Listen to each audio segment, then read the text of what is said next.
Estás escuchando Radio 4G Valladolid.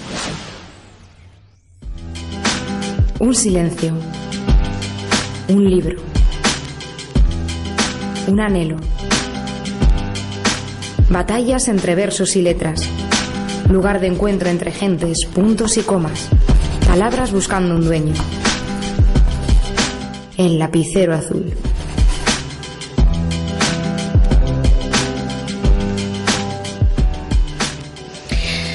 Hola, buenas tardes a todos los oyentes. Hoy es día 4 de junio, martes. Estamos en el lapicero azul, acompañados de dos escritores, voy a decir vallisoletanos, aunque uno no lo es. Pero bueno, lo vamos a considerar. Y bienvenidos David Acebes, bienvenido Asier Aparicio. Muchas gracias. Buenas tardes. Encantado de que estéis aquí conmigo en todo este lío de la Feria del Libro. Que no sé si tenéis hueco o no tenéis hueco. Bueno, sí, hombre, sí, ya lo ves que sí, encantado. Voy, antes que nada, a decir a los oyentes que ayer, día 3 de junio de 1898, nacía una persona muy importante para nuestra ciudad, Rosa Chacel. Voy a decir 4 notas autobiográficas y vamos con ello. Pasó sus primeros 10 años de vida en la ciudad de Pisuerga, donde vivía en la calle Núñez de Arce. Nunca fue a la escuela porque estuvo enferma. Creo que ya son varios los escritores y autores que nos encontramos con esta circunstancia, que debido a un estado de salud un poco complicado no acuden al colegio y son sus madres o sus padres los que se encargan de su formación. Así fue el caso de Rosa Chacel, porque además era sobrina de Zorrilla, que yo no creo que mucha gente desconoce este dato. ¿Tú no lo sabías? No, yo no lo sabía, ¿no? Pues ya te lo digo yo, que era sobrina de José Zorrilla. Voy a decir una cosa que me ha llamado la atención. Ella perteneció a la generación del 27 y, bueno, una cosa que yo creo que es importante que los oyentes lo sepan. En 1985, para evitar que la escritora emigrara a Brasil, que era donde vivía su único hijo, Carlos, la Diputación y el Ayuntamiento de Valladolid firmaron un convenio con Rosa Chacel, en virtud del cual le otorgaban una pensión vitalicia a cambio de que cediera su obra a esta ciudad. 3 años más tarde, en 1988, fue nombrada hija predilecta de Valladolid y doctora honoris causa por la Universidad de nuestra ciudad en 1989. Murió en Madrid en 1994 y está enterrada en el Panteón de las Personas Ilustres del Cementerio del Carmen de Valladolid. Ahora vamos a hablar con ella sobre todo de Acebes, pero voy a hacer 2 apuntes. Tal día como ayer, 3 de junio, fallecía también Kafka, y tal día como mañana, 5 de junio, nacía Federico García Lorca. 3 días importantes. Voy a ir con Acebes a raíz de la figura de Rosa Chacel, que creo que la habéis reivindicado hace pocos días. Sí, en primer lugar, muchísimas gracias por invitarme a tu programa. Y como ahijado que soy de la casa José Zorrilla, tengo que decirte que Rosa Chacel era sobrina nieta. Es verdad, tienes razón, era sobrina nieta. Por lo tanto, José Zorrilla era su tío abuelo. Su tío abuelo. Digo, pues si no me van a matar si no lo aclaro en primer lugar. Sí. Es verdad. Cuéntame por qué lo habéis reivindicado. Bueno, pues en primer lugar comentarle a nuestros oyentes que la Generación Valladolid es un manifiesto que firmamos el sábado por la mañana dentro de las actividades programadas por la Feria del Libro, y lo que pretende hacer es un proyecto que se llamaría Ciudad de Escritores. Es un Valladolid, por su propia fisonomía, es un sitio donde hay muchos escritores, ya los propios de Valladolid y los que tenemos afines, como el caso de Asier Aparicio, que es medio palentino y medio vallisoletano. Digo, es que es para lo que quiere es una cosa y para lo que no quiere mi familia política. No, tú explótalo. Según te convenga de un lado o del otro. Aquí, mira, tiene parte. Sí. Y el proyecto que queremos hacer es que sea un proyecto que sea inclusivo, y entonces meter a todo tipo de escritores, porque consideramos que este tipo de sinergias es bueno, sobre todo porque en la actualidad tenemos un problema. Hay mucha diversidad, pero poca visibilidad. Con lo cual, formando este colectivo, lo que hacemos es visualizarlo. Lógicamente tenemos que tener un referente. A mí, cuando me lo dijeron la primera vez lo de Generación Valladolid, pues no me gustó mucho, porque me parecía que era poco indicativo. Luego estuvimos viendo las obras de las distintas partes de las personas que hemos participado en este proyecto, y sí que hemos visto que teníamos ese punto en común. Y entonces, claro, pues a lo mejor en mi caso yo soy más seguidor de Jorge Guillén, otro, por ejemplo, Juan Martín Salamanca es un gran conocedor de la obra de José Zorrilla, otras personas eran Quiero que me digas quién os habéis reunido el día 1 de junio, ha sido en el Teatro Zorrilla. Efectivamente. En ese día nos hemos reunido para una mesa redonda que capitanaba la periodista Esther Duque, y los firmantes primeros del manifiesto son Miguel Asensio, Juan Martín Salamanca, Diony Arroyo, Jorge David Alonso Curiel y un servidor. Uh-huh. ¿Por qué reivindicar la figura de Rosa Chacel? Pues porque de todos los escritores que hay en Valladolid, quizás es la más desconocida, y seguro que es la menos leída. Es decir, todo el mundo seguro que podemos preguntar, nos sentamos a la Plaza Mayor, entre el público que tenían, y todo el mundo seguro que se ha leído una obra de Delibes, una obra de Cervantes, sabe algún poema o lo ha estudiado en el colegio de Guillén, sí. Pero Rosa Chacel es la gran desconocida. Yo ayer, cuando estaba preparando el programa, qué escritores nacían o morían en estos días, cuando vi que era Rosa Chacel, que además vosotros habíais reivindicado su figura el sábado, me daba un poco de pena que, estando en la Feria del Libro en la Plaza Mayor, y que normalmente coincide con el 3 de junio, no se indique un día de Rosa Chacel, por ejemplo. No voy a decir de todos los escritores vallisoletanos, pero si el 3 de junio va a coincidir todos los años con la Feria del Libro en Valladolid, me parece que igual tocaba llamar un poco a las instituciones y decir, bueno, pues dejar marcado el día 3 de junio dentro de la feria para que se haga el día de Rosa Chacel, por ejemplo, y se pongan ese día sus libros a la venta con un 10% de descuento. Se me ocurre una iniciativa para presentar a los organizadores de la feria, ya se lo transmitiré. Claro, mira, cuando ayer justamente dejaba atrás la Feria del Libro, dejaba la Plaza Mayor, ahora la avenida que pasa del puente se llama Avenida Gloria Fuertes. Sí. Y claro, está muy bien que se reivindique la figura de Gloria Fuertes, porque también era una gran desconocida, solo era conocida para el ámbito de lo infantil. Pero y de nuestra generación, bueno, de la mía. Claro. Bueno, pero sí, por ejemplo, sí que se suelen reeditar, y yo, por ejemplo, creo que mis niñas sí que saben quién es Gloria Fuertes, pero, por ejemplo, no se la tienen en consideración como una poeta importante de mayor, y lo es. Pero respecto a Valladolid, por ejemplo, me parece que es menos referente, como podría ser Rosa Chacel. Y no lo es. Y además yo creo que a lo mejor simplemente no lo es porque tuvo una vida que tiene menos de película que puede tener otro tipo de escritores. Con lo cual, solo se puede reivindicar leyendo sus libros, estudiando su obra. Como es una obra con un sustrato filosófico importante, pues se deja de lado. ¿Lectura? Sí, y de lectura fácil sí que es, pero el trasfondo es lo que hace que la gente no se acerque a ella.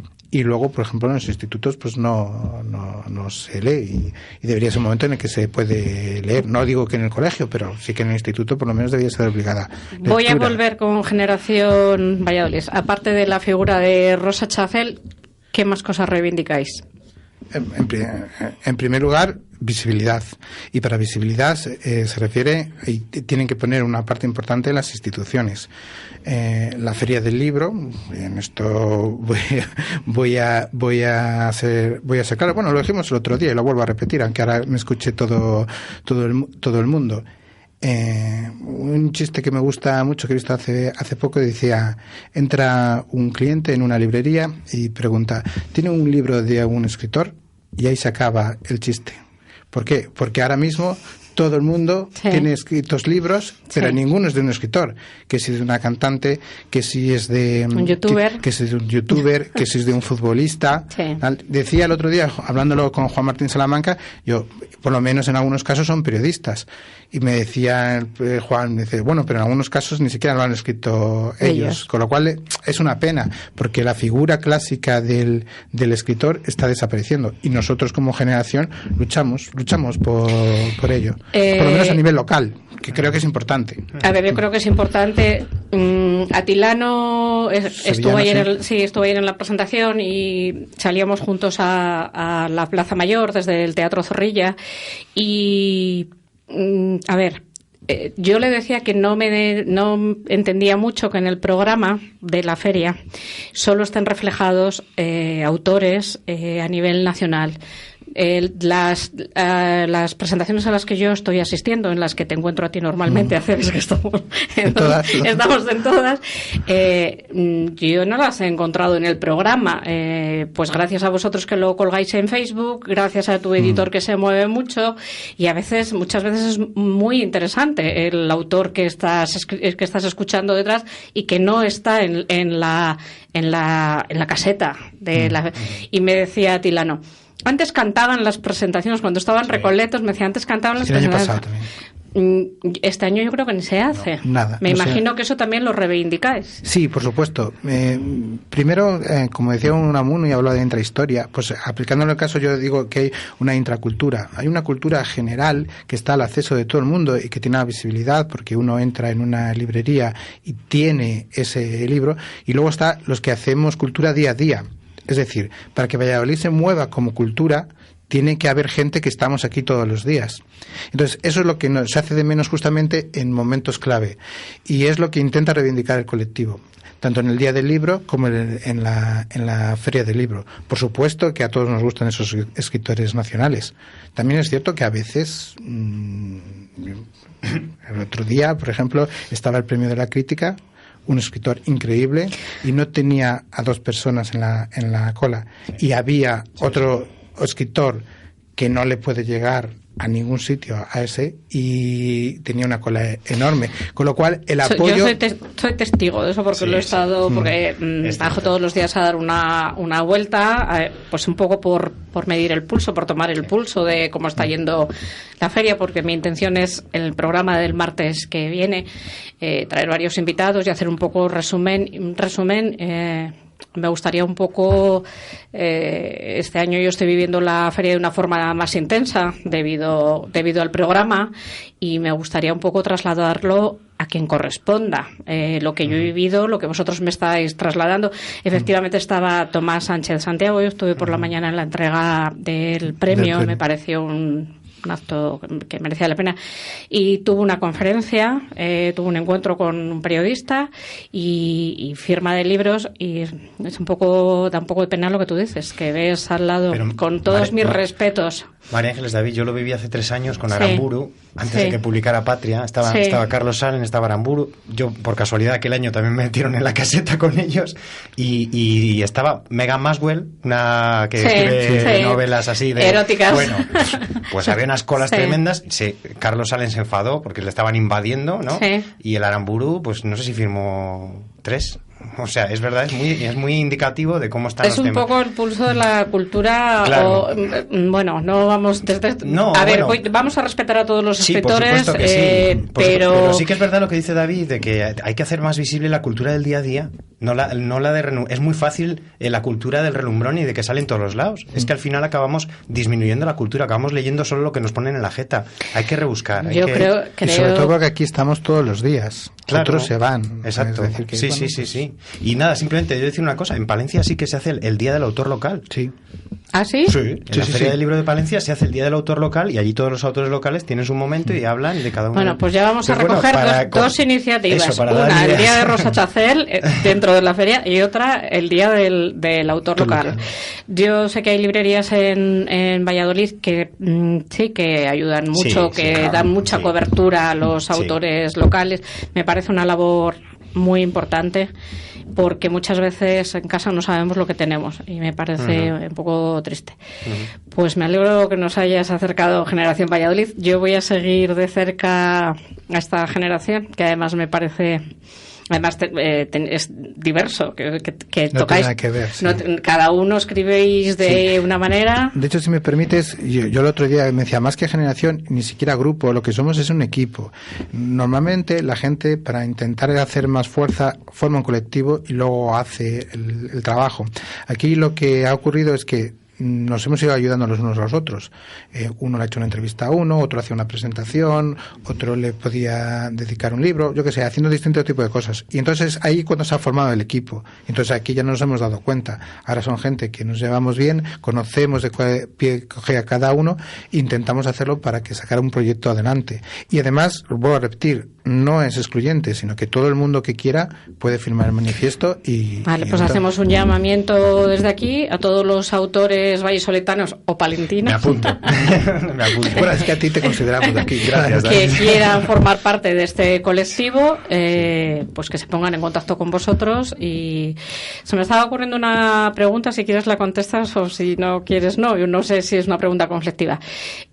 ¿Por qué no se da visibilidad a los autores locales, independientemente de por qué se le dé más visibilidad a los nacionales? No, pero simplemente no hay nada en contra de ningún tipo de autor, sino porque es más fácil. Claro. Es mucho más fácil. Sí, eso es. Claro.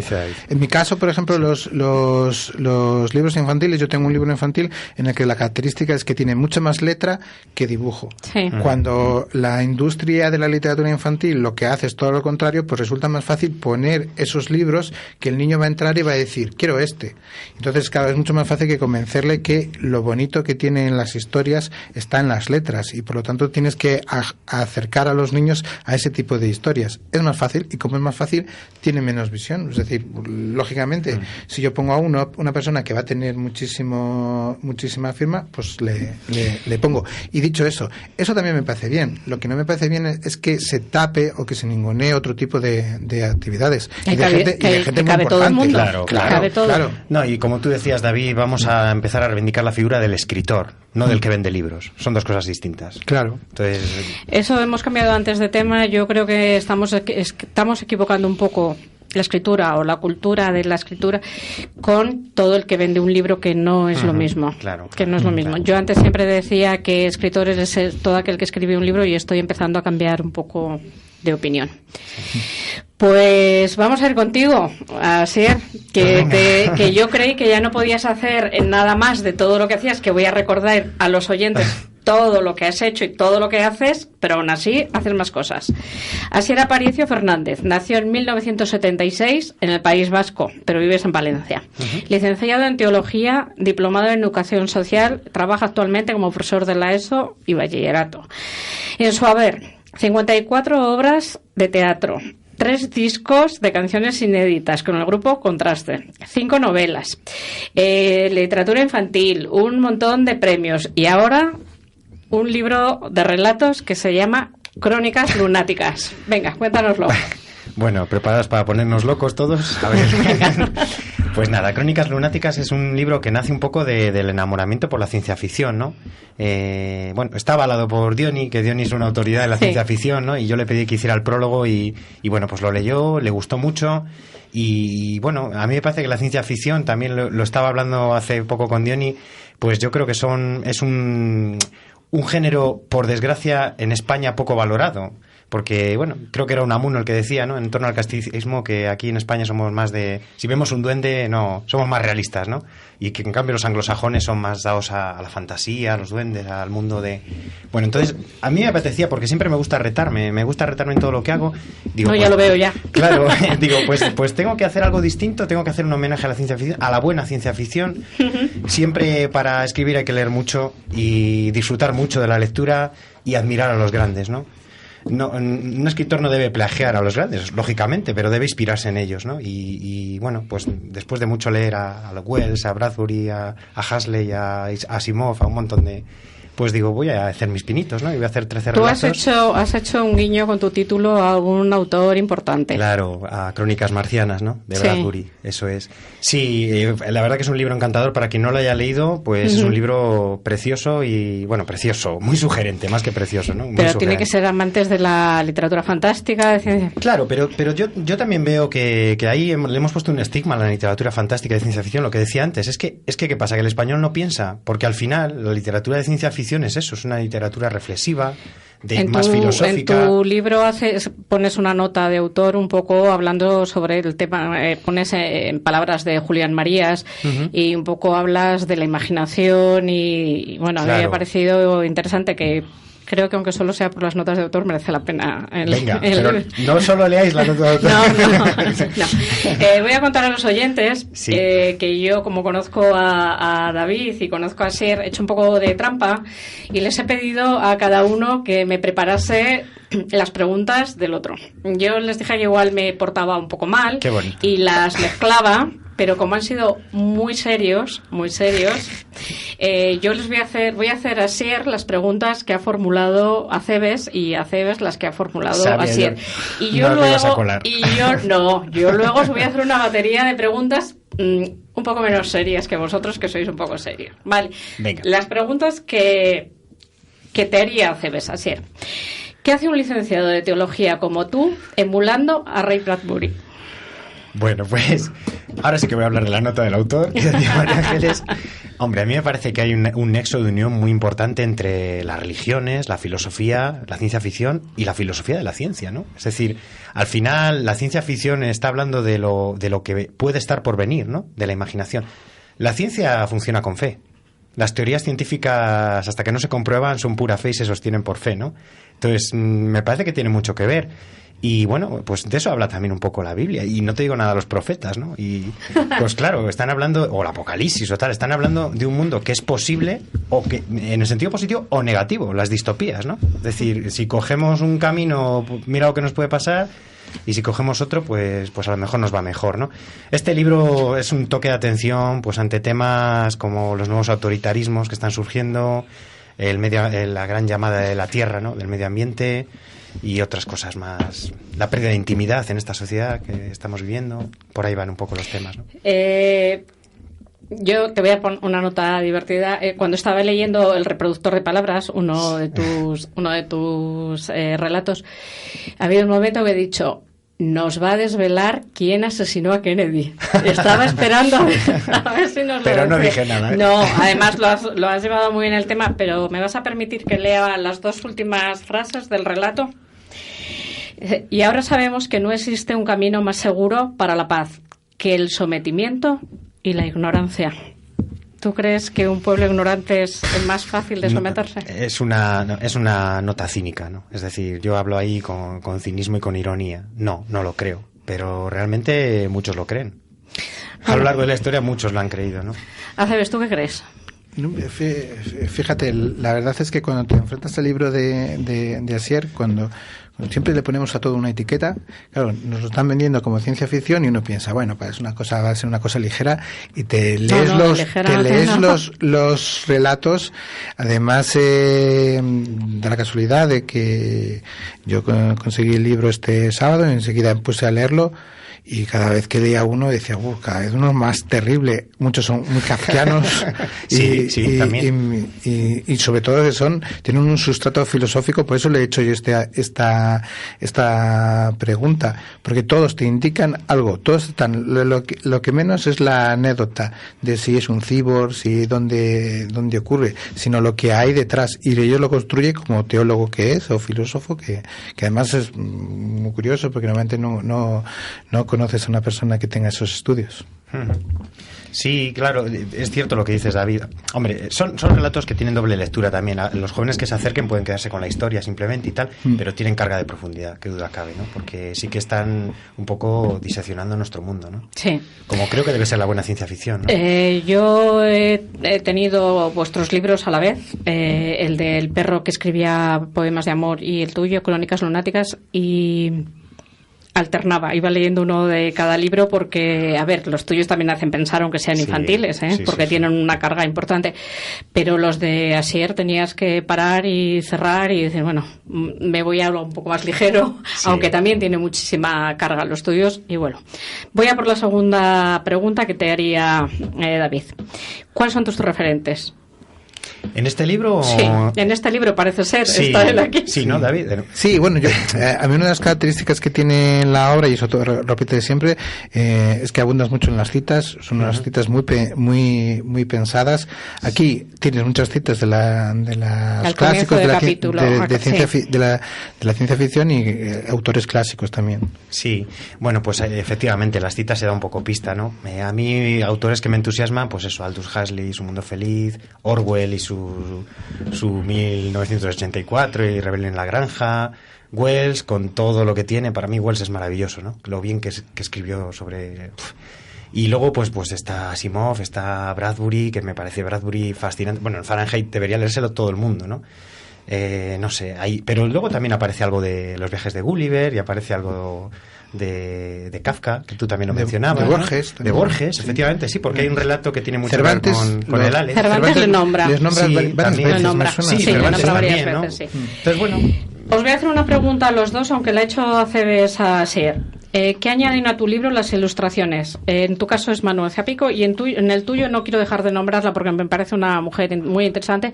Sonsoles Yáñez. Los dos añadís ilustraciones a vuestro libro. ¿Qué os aporta o qué creéis que aporta?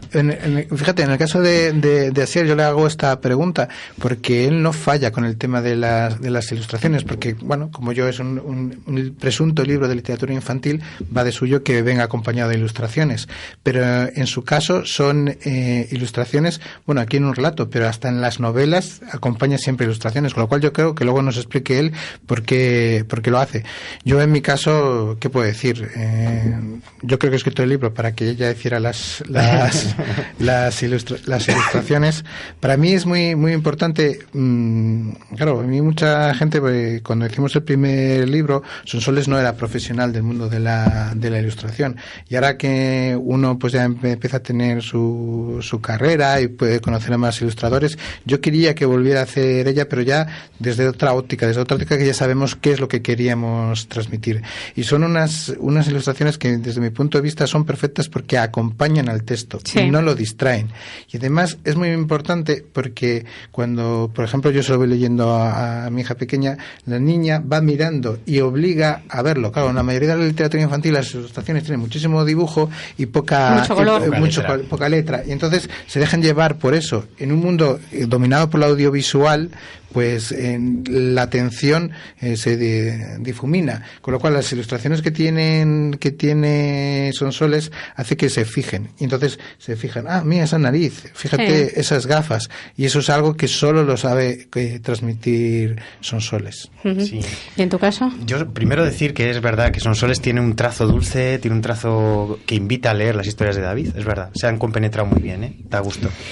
¿Sigo con las preguntas de Acebes? ¿O querías añadir algo? Bueno, de Manuel, que no sí, de Manuel Zapico, era lo que iba a añadir. Nada, sencillamente, pues que en el caso de las ilustraciones para este libro, Crónicas Lunáticas, es un poco al revés. Es decir, yo he dejado que Manuel interprete mis historias y es como una relectura, ¿no? A mí siempre digo que los lectores son segundos escritores, ¿no? Y en el caso de Manu, pues segundo escritor y además dibujante. Entonces, están expuestas, quiero que digas dónde. Sí, es verdad. Pues, o sea, a lo largo de toda esta semana y hasta que acabe la feria están expuestas en la cafetería del Teatro Zorrilla al menos 5 de las ilustraciones del libro. Pues vamos con otra pregunta. ¿Cómo haces para conseguir unos prologuistas como los tuyos? Porque ahora has tenido a Dionís Arroyo y en el anterior al difunto de la Huerga, que estos días se le va a hacer un homenaje. El domingo. Yo te voy a contar una anécdota. David le he pedido que sea prologuista del libro que estoy preparando con mis alumnos de la Millán Santos, que nos vamos a lanzar a publicar los relatos. Y le doy las gracias. Pero yo estuve recientemente con Andrés Averasturi haciéndole una entrevista y él decía que pedir a un amigo que haga un prólogo es meterle en un charco, porque siempre va a hablar bien de ti y le pones en un compromiso. ¿Estás de acuerdo? Bueno, sí, es verdad que va a hablar bien de ti, pero lo gracioso es saber qué habla. Quiero decir, bueno, pues te sorprenden también los prólogos, ¿eh? Es decir, a lo mejor ve cosas que tú no habías visto de tu propio libro y pone el acento en cosas. De todas formas, yo creo que eso le pasa a muchos buenos lectores que ven en las novelas cosas que igual al escritor se le escapa. A lo mejor lo hemos intuido como escritores, lo hemos expresado un poco como intuición y el lector sabe cogerlo. Y te obliga a reflexionar sobre algo. A mí, estoy de acuerdo contigo. Sí, mira, hablo en el caso de José Manuel de la Huerga, pues le conocía coincidimos en Relatos Mayores hace años, en una antología que hicieron aquí en Valladolid, y bueno, pues la verdad que yo no he visto persona más maja, más accesible, de verdad, y además entregado a la literatura, y además yo tengo la experiencia por él y por otros que ya tienen un nombre, no sé si somos, qué nos pasa al principio a los escritores con el ego, pero a medida que vamos un poco, no sé si subiendo, no sé, no me gusta esa expresión, pero vamos teniendo más rodaje, le vamos dejando más atrás. Te encuentras menos ego en gente que ha escrito mucho y que ha, no sé. Entonces, gente súper llana, súper accesible. Bueno, en fin. Un tema más de cultura, sí, yo creo. Sí. Última pregunta de ACBs. ¿Estás contento con Crónicas Lunáticas? Sí, sí que lo estoy. Sí, la verdad que sí. ¿Estás contento? Yo creo que han quedado 13 historias que cada cual es un mundo, ¿no? Y bueno, pues que pueden sorprender y gustar a los lectores, ¿eh? Sí. Son 13 historias. Señalas en tu libro que son 13 historias por los 13 ciclos lunares. Eso es, sí, un poco un guiño. Y por el número 13, que es así, sí, como de mala suerte. Que tiene mala fama. En tu caso son 12. En tu caso son 12. Una pregunta de la batería que tengo luego preparados para los dos. ¿Qué es... ¿Cómo ordenáis los relatos en el libro? ¿Cuál es el criterio que seguís para que este sea el primero, este en el medio y este el último? ¿O lo hacéis, lo tiráis al aire y como caiga? ¿Quién dice primero? Sí, no tengo un orden, no le establezco. Es verdad que voy escribiendo y tal cual van, porque además me parece que el lector puede elegir y empezar por el que le dé la gana. No, o sea, no tienes criterio, tú los escribes en orden. Sí. O sea, según lo vas escribiendo, lo vas poniendo. Sí, porque cada relato es un mundo. Es decir, que se meta por donde quiera, es como un laberinto de puertas, que coja la que quiera el lector, ¿no? ¿En tu caso? Es todo lo contrario. Sí, yo en mi caso calculo todo, y entonces en función del tamaño, por ejemplo en el anterior, en Víctor, tenía uno largo y luego el otro que era largo tenía que estar en el número 6 y en el número 12. Entonces tenían todos la misma cantidad de páginas. En función de todo eso lo voy haciendo así. Si es en primera persona, si es un personaje femenino, luego un personaje masculino, y sobre todo, antes lo hablaba con Asier cuando me lo ha dicho, el primero era un cuento bastante cínico y quería empezar con él en lo alto, en lo alto. Ahora luego hablamos de él. Y luego termina justamente, si en uno se habla de el otro día estuvimos leyendo un artículo sobre el bullying de los padres, ¿sabes? Que es un bullying distinto. Sí. En este primer cuento trato este tema, y el último es Qué feo es Mateo, trato de lo mismo, con lo cual intento que haya un orden y una cosa que está solo en mi cabeza. Sí. Y creo que es ahora un retrato hablamos de homogeneidad. de ello, ACBs, un momento, porque voy a saludar a una persona que ha dicho de él, y además te lo ha dicho a ti: he sido batería de un grupo punk, he expuesto lienzos, he diseñado ropa femenina, he sido modelo y más cosas que no voy a contar para no terminar mis días en una sucia celda de una prisión turca. Buenas tardes, Enrique. Buenas tardes, ¿qué tal, María Ángeles? Yo muy bien, ¿y tú? ¿De verdad has hecho todo esto y además no nos puedes contar más porque terminarías en la cárcel? No, por supuesto, y encima seguro que los de Estados Unidos vienen a por mí y vamos, me llenan de Natal en la casa, no vamos a decir nada. Voy a presentar a nuestros oyentes a Enrique Pérez Balsa, escritor de un libro que lleva un título, no sé si decir evocador o El Edén de las manitas de cerdo. Cuéntanos de dónde salió este título. Pues el título salió de una novela de Chester Skynes, que es un autor que me encanta, y él, como yo, trata muy mal a la gente que describe en su novela. Y había un momentito en que los negritos que van corriendo para arriba, para abajo, pues pasan por 3 carnicerías, y una se llamaba así, El Edén de la manita de cerdo, y me hizo mucha gracia y creo que resume muy bien lo que es el concepto de la novela. Sí, estoy de acuerdo. Te voy a dar la enhorabuena porque esta novela tiene el 8º premio Wilkie Collins y de novela negra, que no sé exactamente si es novela negra o novela de humor. ¿Tú qué crees, que tanto por ciento tiene más o a un 50%? Yo creo que tiene un 70-30, así a ojo. Como bien decía mi gran amigo, ahora que antes no lo conocía, David Aceves, también lo tachaba de novela picaresca. Pero vamos, en el fondo yo creo que sí, que en el fondo es una novela negra, pero sobre todo con un tinte de humor muy grande, que yo creo que te disuelve un poquito la historia. Estuve en la presentación y efectivamente Aceves y tú estuvisteis hablando si era una novela picaresca o no. Luis, que se llama el protagonista, Aceves decía que si era un pícaro moderno y tú afirmabas que para ser pícaro hay que ser un poco inteligente. A mí me parece que Luis, me vas a perdonar, es entre tonto y muy tonto. Porque... Claro, por eso le rebatí dentro de que David efectivamente, vamos, es bastante más inteligente que yo, que la de la picaresca no lo veía muy claro, porque efectivamente este es un pobre hombre, no es un pícaro. Bueno, yo te voy a contar que la he leído este fin de semana y he apuntado aquí para que no se me olvide. La he devorado, la he devorado entre tarde del sábado y tarde del domingo sin haber renunciado ni a las cañas ni a las visitas a la feria. O sea que... Pues eso es pecado. Y ya te mandé que me enganchó en la primera coma. Es una novela muy divertida, muy actual, con un lenguaje muy asequible, a veces un poco abrupto, pero que merece la pena, sobre todo un poco lo que tú dices en alguna entrevista, porque es para que la gente desconecte. No es un tocho, es una novela muy ágil, con una velocidad increíble, y yo lo recomiendo, lo he pasado muy bien. He apuntado aquí, no sé si tu intención era ironizar sobre un típico machito español cuando le proponen al protagonista que trabaje de gigoló y dice: trabajar en sexo, chupao, sexo y además me pagan. ¿Es una expresión típica de los hombres? Yo creo que es que ahí vamos a lo que es la idiotez innata que tiene el género hombre. Claro, que te dicen sexo y encima te pagan, pues ¿qué más puedes pedir en esta vida? Pero claro, es que esta vida efectivamente no es lo que tú te planeas, sino lo que te va viniendo encima. Y yo creo que sí es una crítica social, aparte también de la crítica del proxenetismo que hay dentro de la prostitución masculina, que no está muy desarrollada en los libros, pero que existe. Y bueno, lo digo en tono de humor, pero es algo que existe y que está. Hay que decirlo de alguna manera.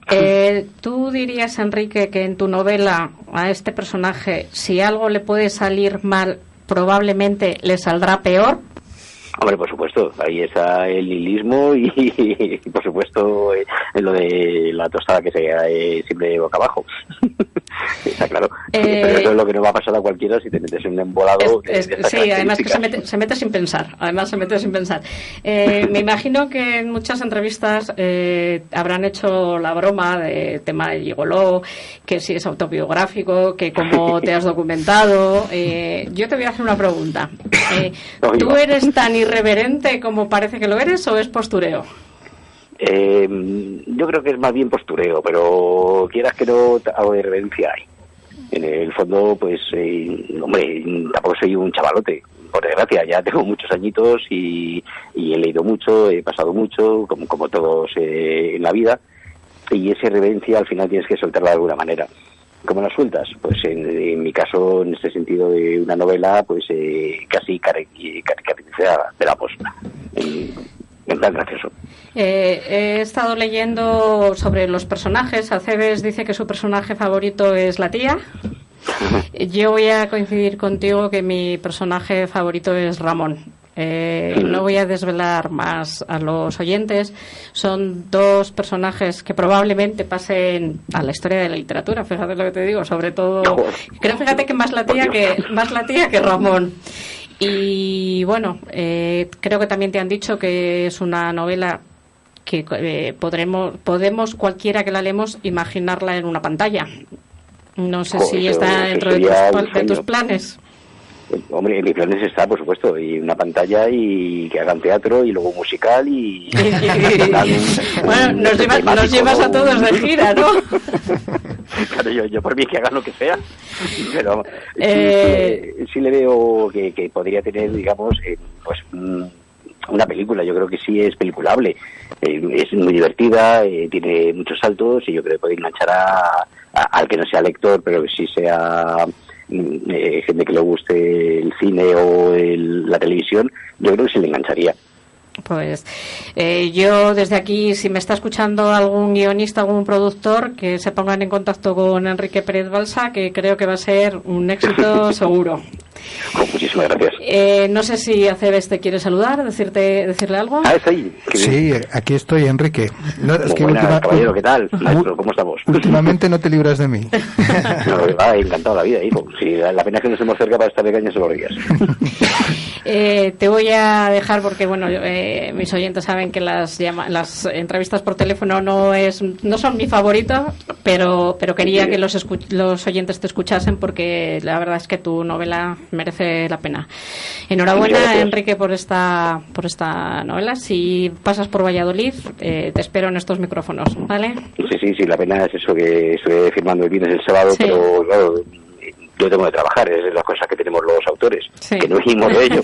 Entonces me tengo que volver a Madrid para presentar cosillas. Enrique, te saluda. Enrique, nada, soy Asier, que nos hemos estado de contacto. Muchas ganas de leerte, Muchas ganas de leerte, Enrique. Venga. Pues lo dicho, Enrique, muchas gracias y estos micrófonos a tu disposición. Muchas gracias, Enrique. Muchos besotes a todos. Encantado. Sintonizas la 91.3 FM. Si no dejarías tu pelo en manos de cualquiera, Brothers Hair. Si buscas las últimas tendencias, Brothers Hair. Si quieres un trato familiar cercano y agradable, Brothers Hair. Brothers Hair. Roberto y Laura te esperan en Paseo de los Castaños 43, en Cobaresa. Más información en brothershair.com. Radio 4G Valladolid. La radio que te gusta.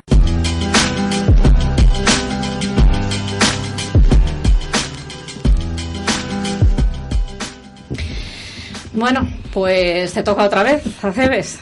Vamos allá. Venga, cuento a los oyentes quién eres, que te conocen, pero David Aceves San Pedro nació en Valladolid, 1976, licenciado en Derecho, escritor y poeta experimental, miembro del Consejo Director de la revista Crítica y Poesía Contemporánea Crátera, miembro del Consejo Editor del proyecto cultural Contamos la Navidad. Ha escrito un montón de obras, ha recibido un montón de premios. Yo le nombro muchas veces porque estoy siempre muy agradecida a él porque me facilita mucho mi trabajo. Y ahora acaba de publicar 2 cosas. El perro que escribía poemas de amor, que ahora vamos, y crítica de divinas palabras de Valle Inclán, que nos vamos a poner un poco más serios con ese tema. Pero vamos primero con El perro que escribía poemas de amor. ¿Es un libro para niños? ¿Es un libro para niños? Sí, yo realmente considero que es un libro para todos los públicos, pero esto no es una etiqueta que se ponga solo, sino porque la intención ha sido esa. El libro anterior, con la misma fisonomía, Víctor el Centauro y otros cuentos para niños con sueños, lo escribí para una niña. Y una niña que considero que era muy inteligente para su edad, pero estaba pensado para una niña. Ahora ya lo he escrito para todo el mundo. Ya sabía cómo podía, me lo he imaginado. Primero con el otro libro eran una serie de historias que cogí lo que me gustaba más, las que me gustaban menos las quité y formé un libro. Ahora me imaginaba el libro en la cabeza cómo tenía que ser y lo he hecho. Y lo he hecho como haciendo un poco emulando como las películas de Disney actuales, ¿no? Las películas de Disney viejas solo le gustaban a los niños y luego a los mayores el tono les aburría y demás. Y en cambio ahora las películas de Disney cuando la va a ver todo el mundo, porque los padres entienden unas cosas y los niños entienden otras. Yo digo que esto es para todos los niños, salvo cuando tengan de 15 a 18 años, que eso todavía no da en el clavo y no sé qué hacer para que les interese. Complicado. Pero hasta los 15 años y desde los 18 para arriba, este libro está dedicado para ellos. Este libro tiene el primer premio Lilliput de narrativa infantil.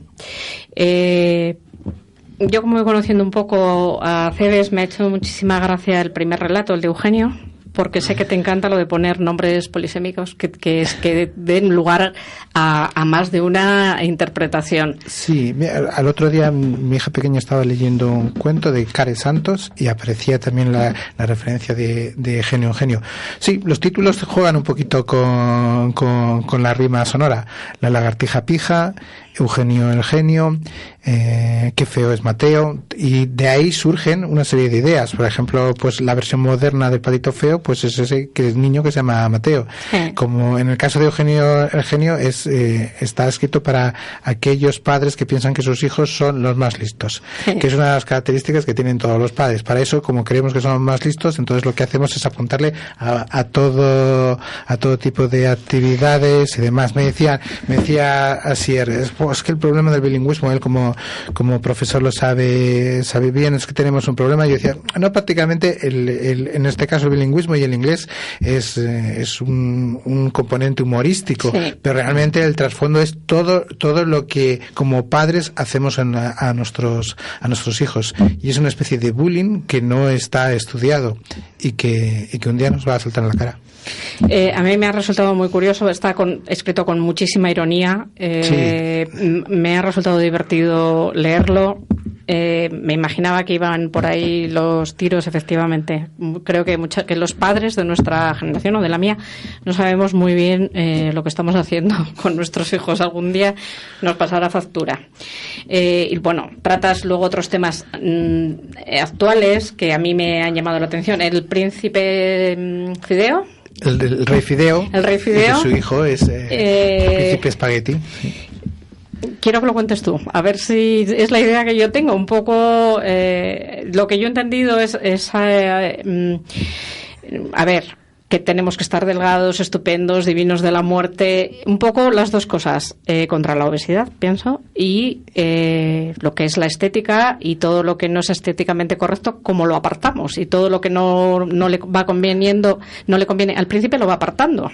Sí, claro. No, en primer lugar, ese cuento en concreto es la idea del padre que quiere que su hijo sea su misma imagen y semejanza.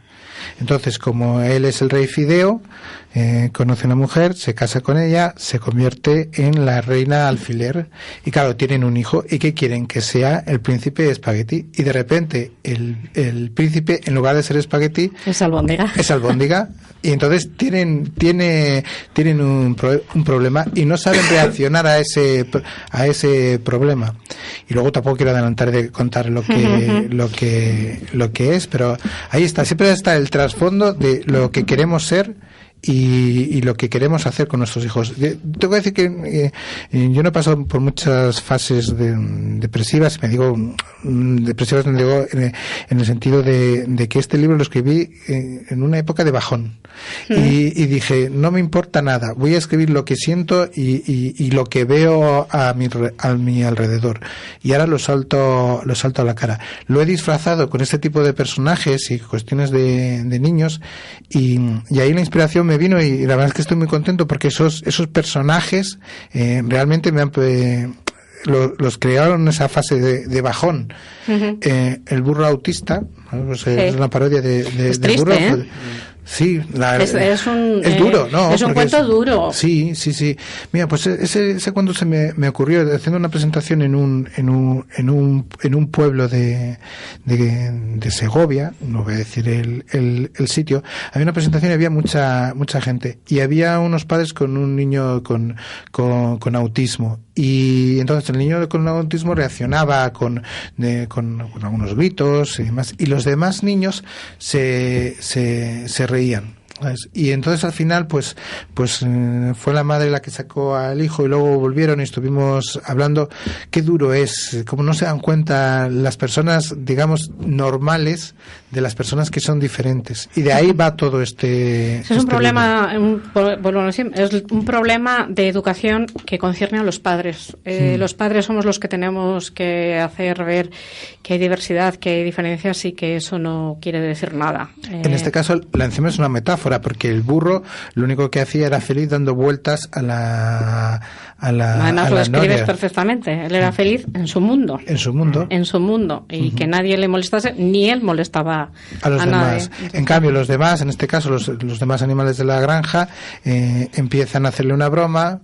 Entre ellos se retrotraen, se retroalimentan y empiezan a hacer cada vez más una broma más grande, hasta que se les pasa de castaño oscuro. Voy a ir con las preguntas de Asier Aceves. Voy a ir un poco de prisa porque quiero haceros la batería de preguntas. Voy a ir a una que te va a hacer gracia, David. Dice Asier: David, sé sincero, ¿eres tú ese perro que escribe poemas? Sí. Luego, en concreto, en el perro que escribía poemas de amor, respecto a todos los demás, siempre es lo que yo veo. Aquí era mi vida como poeta. Cuando uno es poeta y lo siente, y yo supongo que uno lo siente cuando es niño, siempre se siente muy extraño. Uh-huh. Y entonces convertí al perro de mi jefa en mi trasunto, y a través de él iba contando la historia que le podía pasar al perro, y que todo el mundo lo ha vivido. La sensación de que cuando uno escribe un poema lo enseña a todo el mundo, nadie le hace caso, luego gana un premio y dice, ahora sí, porque he ganado un premio y nadie le hace caso, luego escribe un libro y nadie le hace caso, y entonces, claro, lo que hace este perro es pedir un poco de cariño, que es sí. lo que hace. Luego, al final, le hacen caso y tiene que aprender a vivir de otra manera, ¿sabes? Uh-huh. Porque al final resulta que lo importante estaba al principio y no al final. Uh-huh. Voy a ir con la batería de preguntas. ¿Estáis preparados? Venga. ¿A los dos a la vez o cómo va? Contesto cada vez. Me da cada uno. ¿Qué queríais ser de pequeños? Yo, escritor. Asier. Futbolista. Lo típico. Pero escritor, yo creo que con 14, 15 sí, ya. Yo de más pequeño todavía. ¿Trastada que habéis hecho antes de los 15 años? Ninguna, yo es que soy más bueno. Más bueno que el pan. Yo era bastante bueno también. Trastada que estabas todo el día en la calle y metido en las casas viejas, pero... Recuerdo que os marcó bueno o malo después de los 18. Madre mía.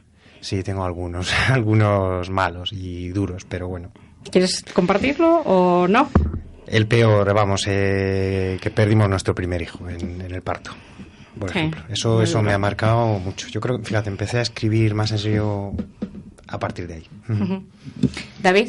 Yo recuerdo no tener mala hasta este mismo año, que se ha muerto una prima un poquito más mayor que yo, de una enfermedad larga, porque he tenido mucha suerte en la vida, todos mis seres queridos viven, uh-huh. y hasta ahora es que no, como quien dice, no se me había muerto nadie. Uh-huh. Y es la primera vez que me he enfrentado a la muerte. Uh-huh. Libro que os impresionó en positivo, uh-huh. que os gustó, que dijisteis, este libro va a marcar mi vida. Si es que lo habéis vivido así. Joder, es que yo cuando me hacéis esta pregunta, que no es la primera vez, siempre digo, parece un tópico, pero es que es verdad, El Quijote. El Quijote. Que sí.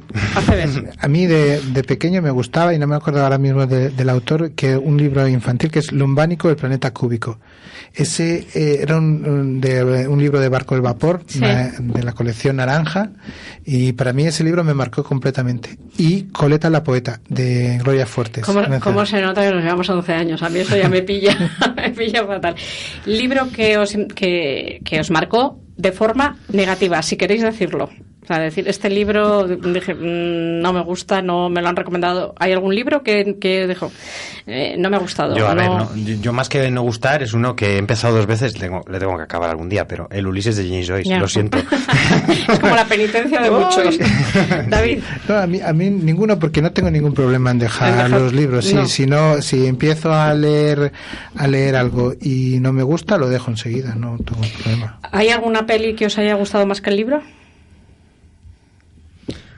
Son muy distintas, pero por ejemplo El último mohicano, es que no se parecen nada al libro. ¿Y te gustó? Y me gustó mucho. Sí, David, ¿hay alguna? No, pero de todas maneras no soy muy de leer el libro y luego ver la película, ¿no? Autor vivo o muerto por el que haríais cualquier locura para tomar un café con él. Ostras, jugar. No lo sé, David. Es que hay muchos. Yo creo que haríamos un ágape, no un café. Bueno, pues vamos, te lo voy a poner fácil porque se nos va a acabar el tiempo. Tres escritores. Pues mira, yo me viajaría un poco al siglo de oro, ¿no? Me conocen algunos. Viajaría luego...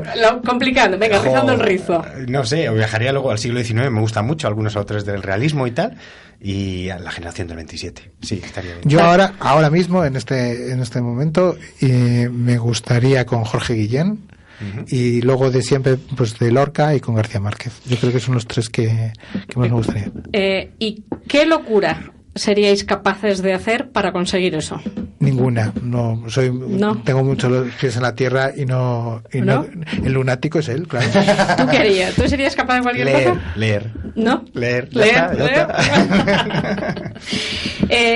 Libro que creéis imprescindible que lean vuestros hijos, hijas, porque que creéis que tienen que leer sí o sí. Independientemente de los vuestros infantiles, que yo no digo que no sean imprescindibles. Ya. Bueno, yo me voy a arriesgar con uno que creo... A ver, hay uno, pero hay muchos, que... Vale, voy a decir varios. Mira, La Isla del Tesoro, Drácula... yo qué sé, todos estos clásicos que leíamos, clásicos juveniles antiguamente, yo creo que ahora no les hincan el diente y eso es tan maravilloso.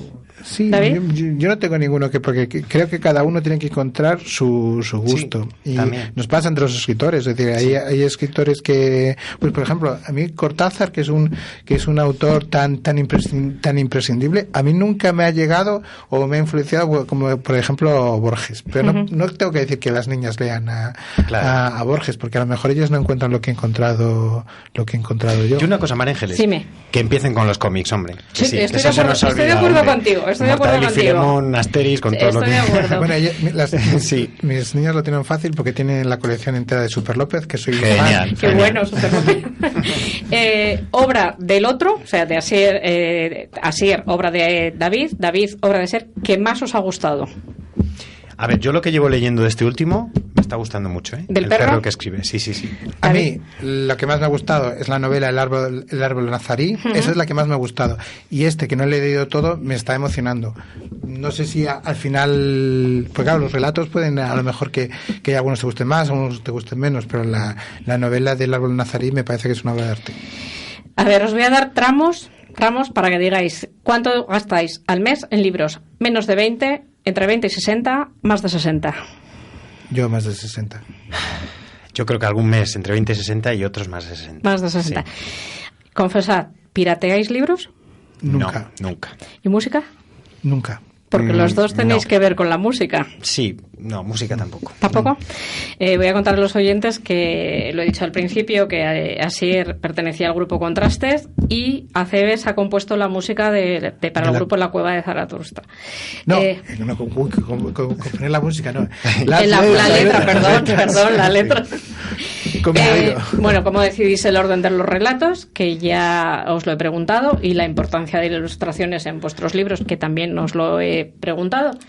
Y esa ha sido la batería de preguntas. No lo he puesto difícil. Chachi, muy bien. ¿No? Te has portado bien.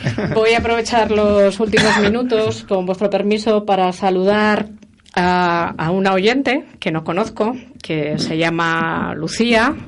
Y el otro día me llamó Luis de la librería Mastor, que es una oyente que lleva escuchándonos desde septiembre, y que como el otro día estuvo Luis aquí en la mesa redonda que tuvimos sobre editores, libros, pues se presentó en la librería Mastor a pedir mi número de teléfono porque quería conocerme personalmente. Todavía no he tenido la oportunidad de conocerla, pero no quiero dejar de saludarla porque tuvimos una conversación muy amena. Saludo a Lucía y bueno, el esfuerzo que hizo por conseguir mi contacto y los ánimos que me dio a continuar con el programa. Y bueno, quedan 3 minutos. Voy a decir a los oyentes que mi intención del programa que viene es hacer un resumen de la Feria del Libro. Voy a intentar ser un poco crítica, porque es el primer año que yo vivo la Feria del Libro con tanta intensidad, porque normalmente iba a la Feria del Libro de Madrid. Este es el primer año que me quedo aquí. Y bueno, voy a ser crítica, voy a ser positiva, pero yo, con todos mis respetos hacia los organizadores, que creo que es el gremio de editores, el gremio de libreros, el ayuntamiento, Abadeco, y tomando un poco la palabra ACBs, creo que hay cosas que con poco esfuerzo se pueden mejorar. Se pueden hacer una feria un poco más participativa, un poco más reivindicativa de la cultura. Repito, con todos mis respetos y sin, en tono positivo y constructivo. Y voy a intentar eso. Desde aquí animo a los oyentes a cualquier sugerencia, a que cualquier cosa que les haya pasado durante la Feria del Libro, cualquier cosa que crean que se puede mejorar y que crean que yo puedo ser su voz, pues estoy a su disposición. Y nada, muchísimas gracias por haber estado aquí conmigo, por traerme vuestras obras. No sé si tenéis que añadir algo más. Nada, muy rápido, que a las 7:30 el viernes presentamos... Es verdad, se me ha olvidado. Venga. Eso, nada, a las 7:30 el viernes presentamos Crónicas Lunáticas en la cafetería del Teatro Zorrilla. Y tú presentas... No me ha dado tiempo a hablar de Divinas Palabras. Al día siguiente, en el mismo sitio y a la misma ¿Pero presentas hora. El perro o presentas Divinas Palabras? No, presento Divinas Palabras. La edición crítica de Divinas Palabras. Tienes que volver a hablarme de eso, porque me parece muy interesante, una labor muy dura, que lo he hablado contigo por encima y bueno, que hay que hablar de ella. Pues despedimos a los oyentes, lo dicho, muchas gracias y a vuestra disposición. Gracias a ti, que hemos estado muy cómodos. Gracias.